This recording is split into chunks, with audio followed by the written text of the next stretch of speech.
In 1854, the American government tried to convince Chief Seattle to sell his tribal lands to America. In a famous speech in March of that year, Chief Seattle gave his response.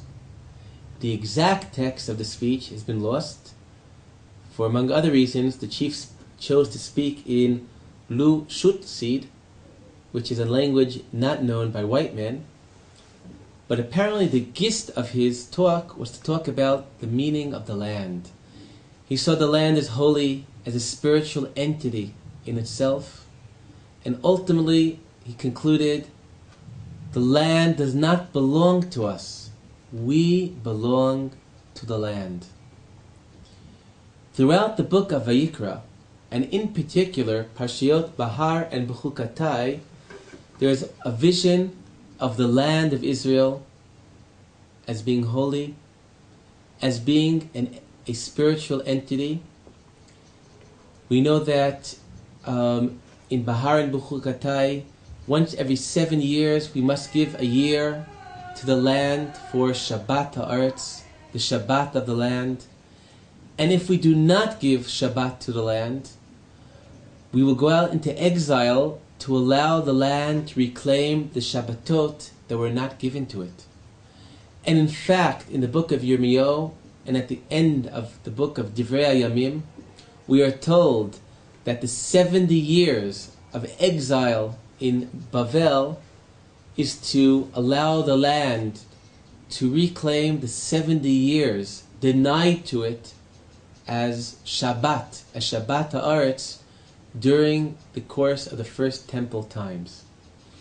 We know in later times, we know, and in Sefer Vayikra talks about the land being contaminated by sin and ultimately vomiting out those who defile it. In our times, Rav Kook has written very poetically about the holiness of the land and his great love of the land.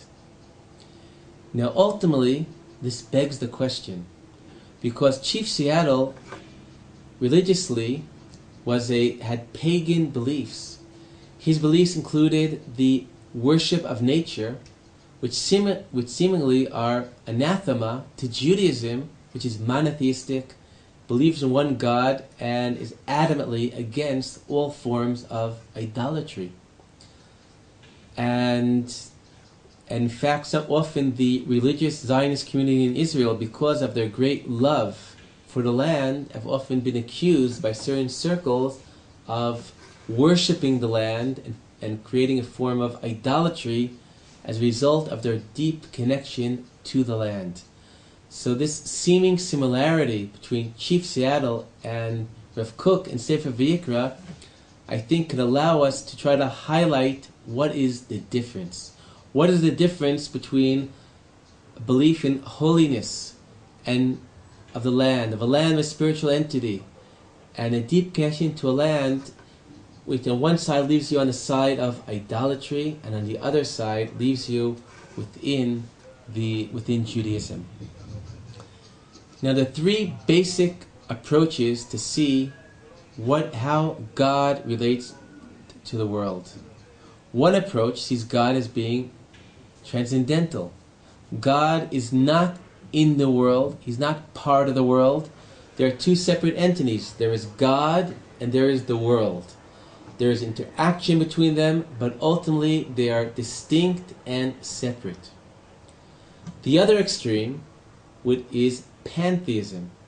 Pantheism sees God as present in the world, but also as limited by the world. Pantheism leads to an identification between God and nature. In the ancient pagan world, this led to the worship of nature. The world seemed vast, awesome, terrifying, and in many different forms, nature was worshipped in the ancient world. And more modern versions of pantheism appear in thought of thinkers such as Spinoza, who was excommunicated for his beliefs. But between these two extremes of transcendentalism and pantheism, there's a middle approach. And this middle approach is the heart of Jewish mysticism, whether Hasidut or Kabbalah. And this is approach defined as, philosophically, as panentheism, which links together God's transcendentalism and God's immanence. This belief God is infinite, God is one, God is beyond, and much more than the world and the universe.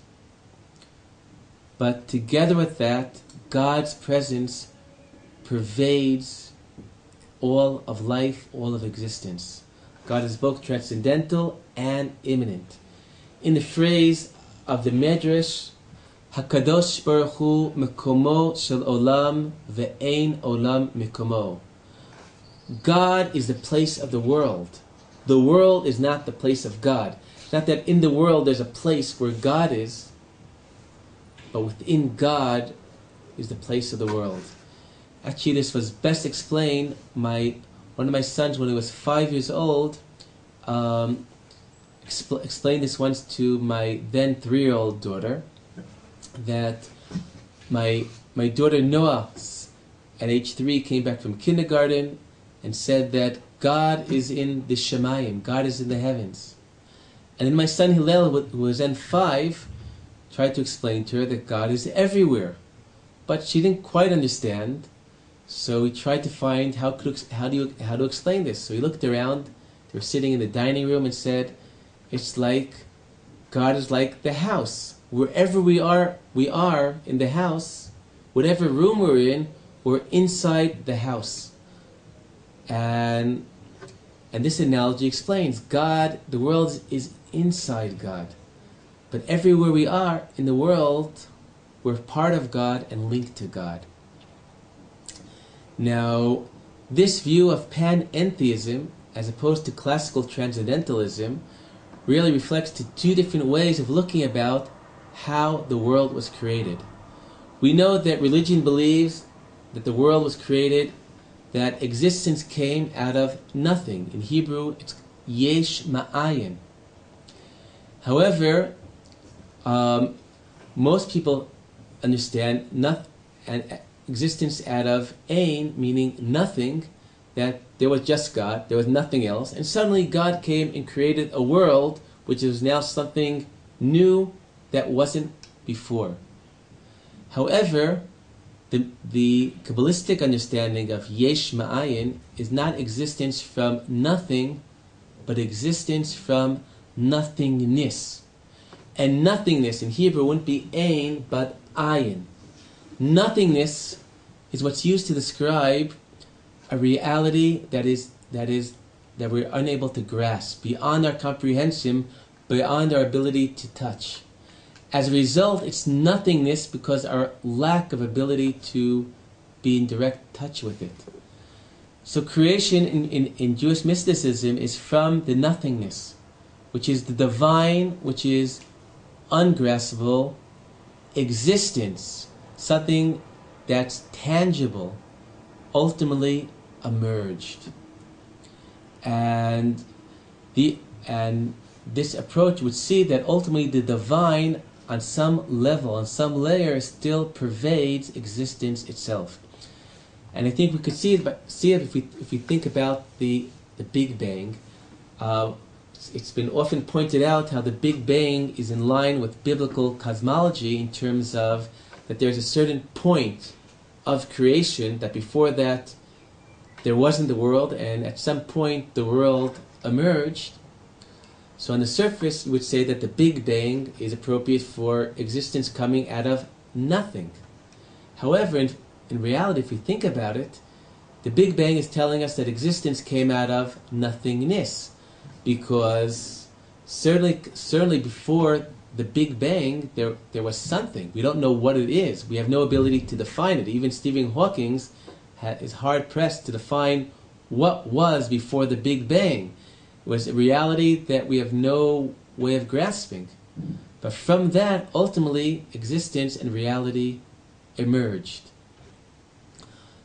And in fact, the yesh ma'ayin, the original understanding, is in fact the Kabbalistic understanding. As Professor Yehuda Liebes has shown, the phrase Yesh Ma'ayin ultimately stems from a phrase in Sefer Yetzirah, the ancient Kabbalistic work, which clearly there the translation is existence from nothingness.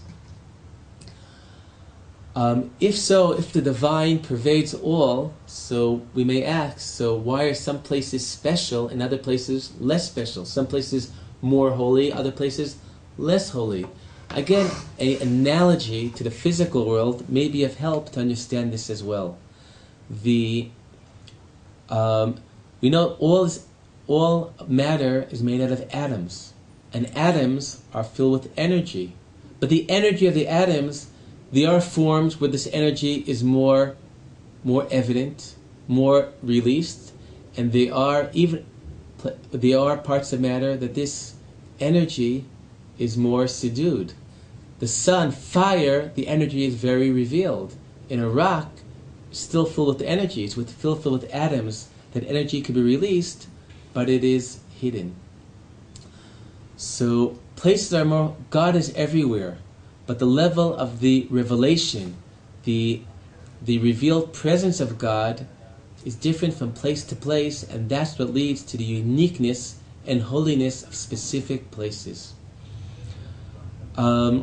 If I go back to our original question, the difference between Chief Seattle and Rav Kook, the difference is that in Rav Kook, God is in the world, but not limited by the world. The divine in the world is a reflection of the infinite God, the infinite light, which is beyond the expanses of our world. And I'd like to conclude by reading a paragraph in Rav Kook, which even in translation captures some of the poetics of Rav Kook's thought. In the context of the paragraph, Rav Kook talks about that people want to be linked to God, but God that transcends the world, we don't have the ability to directly touch, to be close to. So Rav Kook calls us to look for God within the world and use that as a portal, as an enter point to reach out to God beyond the world. So I'll conclude by reading a passage about the presence of God within the world itself. Rav Kook writes, "It is necessary to show how one may enter the palace by the way of the gate. The gate is the divine dimension disclosed in the world, in all its phenomena of beauty and grandeur, as manifested in every living thing, in every insect, in every blooming plant and flower, in every nation and state, in the sea with its turbulent waves, in the panorama of the skies, in the talents of all creatures, in the thoughts of writers, the imagination of poets, and the ideas of thinkers, in the feelings of every sensitive spirit, and in the heroic deeds of every person of valor." Shabbat Shalom.